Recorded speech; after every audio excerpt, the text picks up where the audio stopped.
ശങ്കരാചാര്യസ്വാമികളുടെ ഭജഗോവിന്ദം എന്ന കൃതിയിൽ ചില ഭാഗങ്ങൾ ഉദ്ധരിക്കാൻ ഉദ്ദേശിക്കുന്നു. അതിൽ ജീവിതത്തിൽ ഭക്തിക്കുള്ള പ്രാധാന്യത്തെപ്പറ്റി അദ്ദേഹം പറഞ്ഞു കാണുന്നുണ്ട്. അത് നമുക്ക് മനസ്സിലാക്കേണ്ടതാണ് എന്നുള്ള ബോധത്തോടെ ഒന്ന് രണ്ട് ശ്ലോകങ്ങൾ ഉദ്ധരിക്കാൻ ഉദ്ദേശിക്കുന്നു. അതിൻ്റെ ഗുണങ്ങൾ എങ്ങനെയെന്ന് എൻ്റെ അറിവിനനുസരിച്ച് ഞാൻ ഇവിടെ വിശദീകരിക്കുകയാണ്. അത് ഭക്തജനങ്ങൾക്ക് പ്രയോജനപ്പെടുമെന്ന ഉദ്ദേശത്തോടെ.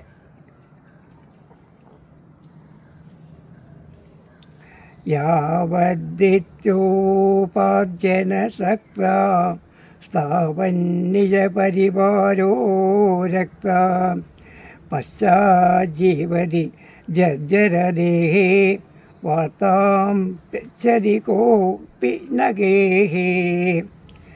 ഇത് ശങ്കരാചാര്യസ്വാമികളുടെ കൃതി ഭജഗോവിന്ദത്തിൻ്റേതാണ്. അതായത് ഒരുവൻ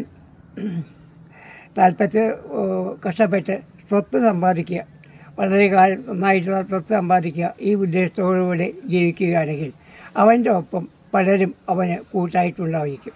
പലവരും അവനെ സ്നേഹിക്കുന്നുണ്ടായിരിക്കും. ആ സമയത്ത് പലരും അവൻ്റെ ഒപ്പം കൂടും. അതിന് കാരണം എന്തെന്ന് വെച്ചാൽ, അപ്പോൾ ആ സമയത്ത് ആ സമ്പാദ്യത്തിൽ നിന്ന് എന്തെങ്കിലും തനിക്ക് പ്രയോജനപ്പെടും, നമുക്ക് കിട്ടും എന്ന ആ ഒരു ഉദ്ദേശം നടത്തിയിട്ടായിരിക്കും അവർ കൂട്ടുകൂടുന്നത്. അതേസമയം അതിനൊന്നും പറ്റാത്ത ഒരവസ്ഥ അദ്ദേഹത്തിന് ആ സ്വത്ത് സമ്പാദിക്കുന്നതിന് വരികയാണ് എന്ന് വെച്ചാൽ, സമ്പാദിച്ച സ്വത്ത് നഷ്ടപ്പെടുകയോ അല്ലെങ്കിൽ സമ്പാദിക്കാൻ പറ്റാത്തൊരു കാര്യം വരികയോ വന്നു കഴിഞ്ഞാൽ ഈ ആദ്യം സ്നേഹിച്ചിരുന്ന വ്യക്തികളെല്ലാം തന്നെ അദ്ദേഹത്തിന് മെല്ലെ മെല്ലെ പിൻവാങ്ങി തുടങ്ങും. കാരണം പിന്നെ അവയിൽ നിന്നൊന്നും നമുക്ക് പ്രതീക്ഷിക്കാനില്ല എന്ന ഭാവത്തിൽ എന്നതുകൊണ്ട് മാത്രം. അതിൽ നമുക്ക് ഒരു കാര്യം മനസ്സിലാക്കാം, നമ്മുടെ കയ്യിലുണ്ടെങ്കിൽ നമുക്ക് ആൾക്കാരുണ്ട്.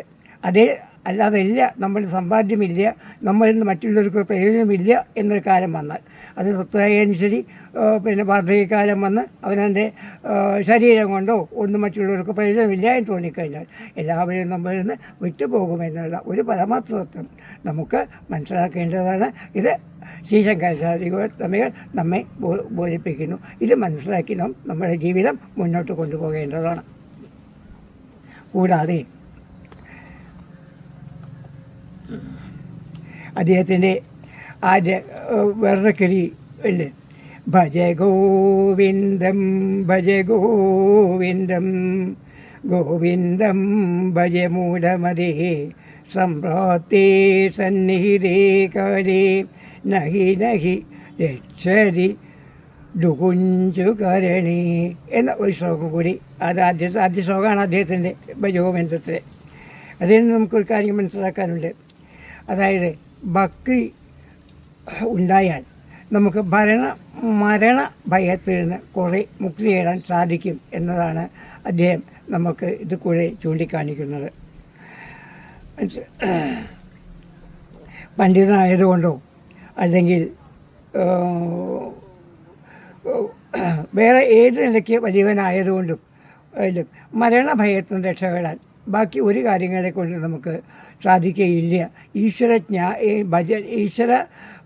ഭക്തി, ഈശ്വര ജ്ഞാനം, ഈശ്വരൻ നമുക്ക് ഈശ്വര ഭക്തി കൊണ്ട് നമുക്ക് ലഭിക്കുന്ന ആ ജ്ഞാനം കൊണ്ട് നമുക്ക് ആ മരണഭയത്തിൽ നിന്ന് കുറേയെല്ലാം രക്ഷപ്പെടാൻ സാധിക്കും എന്നതിന് ഒരു ഉത്തമ ഉദാഹരണമാണ് അദ്ദേഹത്തിൻ്റെ ഈ കൃതി. ഇത് ഭക്തജനങ്ങൾക്ക് ഇഷ്ടമായിരിക്കുകയും അവരൊക്കെ ജീവിതത്തിൽ അത് പ്രയോജനപ്പെടും എന്ന ഉദ്ദേശത്തോടെ ഞാനിത്